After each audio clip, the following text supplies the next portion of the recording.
이양영 전문위원과 함께하는 딱 이거 시간입니다. 안녕하십니까? 네, 안녕하세요. 안녕하세요.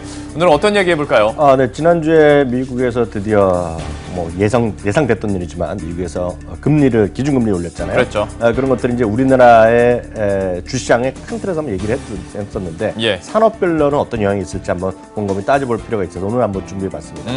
우선 기준금리 인상하는 거는 기정사실이었고 네. 지금 예상되는 게 점도표를 보면 내년에 3번 그리고 우리나라 같은 경우에도 한 2번 정도 올린다고 하니까 네. 이 부분에 대해서는 우리가 어느 정도 감안을 하고 또 이야기를 풀어나가 봐야 될 것 같은데요. 네.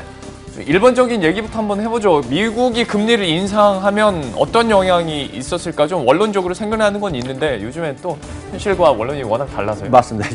이게 교과서랑 이게 많이 약간 달라져 있습니다. 네. 그 근본에는 비트코인이라는 게 있어갖고 모든 것을 지금 뒤엉뜨려놨다는. 그놈의 비트코인은 어디에도 나오네. 이게 헷갈립니다. 저희가 한번 농담 삼아서 금 얘기했지만 네. 그 다음날 뉴스에 다 나왔거든요. 네. 금값이 지금 이 모양 일거리인 것도 소식 보면 비트코인이다 때문에 얘기 나왔는데요. 예. 맞습니다. 지금 미국에서는 내년에 3번 정도로 예상되고 있는데요. 여차하면 4번까지 올릴 수 있었거든요. 왜냐하면 미국에서 지금 세제 개편이 거의 지금 통과되는 상태로 보기 때문에 그러면 경기가 더 좋아지면 인플레이션의 목표 닿고 그런 금리를 더 빨리 올 수도 있다는 얘기가 있겠는데 여하튼 대한민국 2차례 정도 인상으로 얘기되고 있는데 저는 좀 더 할 수 있다는 생각을 갖고 있는데요. 여하튼 이제 본론으로 들어가서 일반적으로 어떤 영향을 미칠지 한번 살펴보겠는데요. 원래는요, 미국에서 금리를 올리면 돈이 빨리 들어가기 때문에 네. 우리나라 입장에서 미국의 달러가 강해지고 원달러 환율이 그렇죠. 상승으로 하는 것이 일반적인 이렇게 답을 쓰면 맞습니다, 이게. 예. 맞는데 지금 현실이 안 맞죠. 네. 하여튼 궁극적으로 보면 원달러 환율은 상승의 압박이 있다고 보셔야 되겠고요. 두 번째는 유가의 상대적인 하락 가능성이 있겠죠. 그리고 소비, 그러니까 미국의 달러의 금리가 올라가고 그러면 수요가 약해질 거 아닙니까? 모든 것들이. 네. 그러니까 어떤 소비 수요 감소할 수 있겠고요. 또 하나 이제 신흥국의 어떤 신흥국에 들어갔던 외국인 자금들이 미국으로 다시 가야 되는 것이 아니냐 하면서 예. 외국인의 자금 이탈할 가능성이 있겠고요.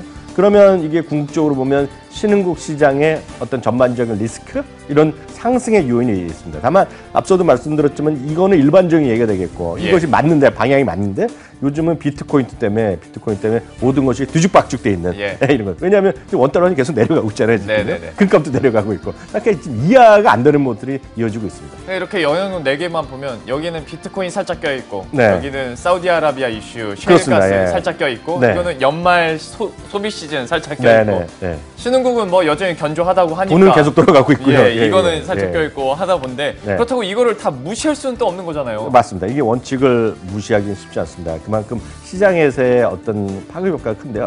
궁극적으로 보면 원달러 환율의 상승 효과가 분명히 있거든요.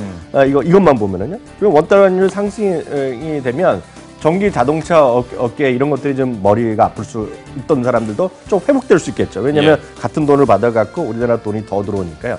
전자 자동차 업계는 매출이 증가할 수 있습니다. 다만 어찌 보면 중장기적으로 보면 이게 미국 입장에서 보면 수입에 대한 단가가 올라가니까 판매 감소 우려도 있거든요. 이게 약간 어려운 얘기인데요. 이게 수출 가격 경쟁력은 기본적으로 제고된다라고 보셔야 되겠습니다. 다만 중장기적으로는 말씀드렸다시피 소비 심리에 그들의 입장에서 예. 외국 사람들의 입장에서는 소비 심리가 위축되고 그럼 제품 판매 감소. 그러니까 쉽게 얘기해서 금리가 올라가면 자동차 살 때 비용이 늘어나니까 자동차를 덜 산다. 이런 논리라고 보셔야 되겠고요. 똑같은 논리로 휘발유 소비도 쉽지 않다. 이런 것들로 논리 되겠는데요. 다만 이 자동차를만 예를 들면 환율 효과인데요. 예. 지금 환율이 내려가서 문제인데 환율이 많이 올라가면 기본적으로 자동차 산업 호재입니다. 그래서 이걸 한 조사하는 연구기관이 있는데요. 10원 인상할 때마다 올라갈 때마다 대한민국 현대차 같은 경우는 매출이 4,200원 정도 국내 자동차 전체가요. 그러니까 예. 현대차, 기아차 다 합쳐서 4,200원이니까 이게 거의 절대 대부분은 현대차가 되겠죠. 절반 이상은요. 그러니까 이렇게 좀 이해하셔 보겠습니다. 다만 역시 금리 인상이라든가 소비자 할부, 리스의 부담 증가하는 것은 자동차 수요의 위축 요인이다 하겠다. 다만 큰 틀에서 보면 원달러 환율 상승은 자동차 산업에는 호재라는 것이 맞습니다. 이렇게 봤을 때 매출이나 가격 경쟁력 측면에서는 네. 그렇다고 볼 수가 있는데 자동차 업계에서 좀 달리 생각해 봤을 때 소비자의 어떤 구매 여력 측면에서 봤을 때는 신흥국의 환율이 올라간다. 이거는 좀 리스크가 되지 않을까요? 좋은 지적하셨습니다. 그나마 지금 자동차는 엊그저께도 한번 말씀드린 기억이 있는데요. 미국도 지금 자동차가 줄고요. 예. 중국도 줄고 한국도 내년에 줄거든요. 그래서 굳이 지금 그나마 우리가 알만한 나라 중에서 자동차 수요가 늘어나는 것은 브라질과 러시아, 소위 네. 이머징 마켓, 그리고 그 또 다른 이머징 마켓들이 되겠는데요. 이런 쪽에 보면 선진국의 정체가 신흥국의 플러스 뭐 이렇게 될 수도 있겠을지 모르겠으나 신흥국의 화폐 가치 하락은 그들 나라로에 보면 자동차 수출 가격에 또 불가피해, 그 타격에 네. 불가피할 수 있기 때문에 이게 상당히 좀 머리 아프다라고 일단 이해하시면 되겠습니다. 그렇지만 큰 틀에서 보면 대수 기준을 보면 선진국이 훨씬 큰 게 사실이거든요. 예. 그러니까 조금이라도 플러스 마이너스냐 보면 자동차 업계는 플러스 인식 가능성이 낮다라고 이해하시면 되겠습니다. 자동차 업계에 대해서 정리를 한번 해주셨는데요. 저는 환율하면 항공업계가 오히려 더 먼저 요즘에 떠오르기도 합니다. 그러니까 달러로 결제를 하고 달러로 빚을 갚고 달러로 네. 리스를 하는 항공업계 같은 경우에는 영향이 어떨까요? 그렇죠. 그 항공업체는 기본적으로 환율이 하락, 즉 원화가 강세되면 무조건 좋습니다. 다만 이제 반대로요. 언젠가 좀 환율이 올라간다. 오늘 얘기된 것 같이 환율이 많이 올라가면 대한항공과 아시아나항공은 머리 아플 수밖에 없겠습니다. 특히요. 대한항공은 전체 차입금의 57%가 달러 부채입니다.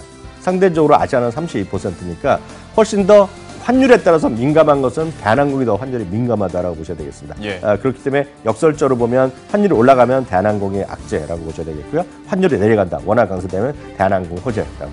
일단 이것만 보면 플러스 마이너스 효과를 확인하실 수 있겠습니다. 또 하나 환율이 상승하면 수입을 많이 하면 할수록 이것도 좀 매출에 타격을 입을 수 있는 거잖아요. 네. 대표적으로 어떤 정유화학도 있을 것 같은데 여기는 어떻게 보십니까? 좋은 지적입니다. 환율에 가장 영향을 받는 것 중에 하나가 대부분이 수입하는 것도 예. 원자재를 원료로 수입하는 것이 석유 정유화학 업계인데요. 실제로 보면 어떤 우리 입장에서 보면 환율이 올라가면 약간 손해 날 수 있겠는데요. 또 이게 아시기 보면 우리나라 휘발유 대부분 수출 물량이 더 많거든요. 그러니까 수입하는 만큼 수출도 상당 부분이 하기 때문에 그러니까 100을 수입하면 70에서 80을 수출한다 다시 예. 라고 보셔야 되기 때문에 영향력은 생각보다 크지 않다라고 일단 이해하시는 게 맞겠습니다. 그럼 마지막으로 네. 현재 우리 산업계를 생각해봤을 때 가장 애매한 업종 한번 여쭤볼게요. 네. 조선업종은 그러면 어떻게 봐야 됩니까 이거를? 조선업종은 기본적으로 호재 인식하는 게 맞습니다. 예. 약간은 호재가 나는데 왜냐하면 늘 말씀드리지만 이것만 갖고 이 요인만 보고 얘기하는 네. 거가 되겠는데요. 이렇게 보셔야 되겠죠. 그 우리나라에서 만드는 배 있지 않습니까? 그러니까 네.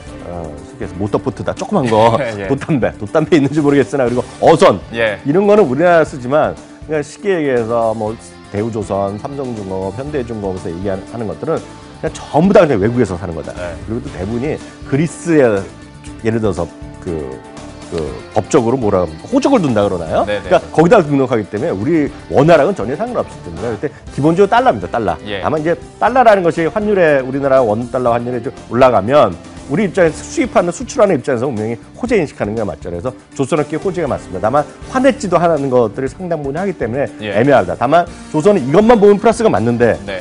말씀드렸다시피 조선은 워낙 지금 경기 안 좋거든요. 그러니까요. 그러니까 그거는 뭐 각자 알아서 판단하셔야 되겠습니다. 네. 미국이 지난주 금리 인상을 하면서 환율 영향 그리고 이것이 또 주는 산업별 영향을 살펴봤는데 워낙 산업별로 훅훅 지나가가지고요. 네네. 정리를 해주세요. 총정리 한번 해보겠는데 미국 금리의 인상에 따른 산업별 어떤 나비 효과라고 해봤는데요.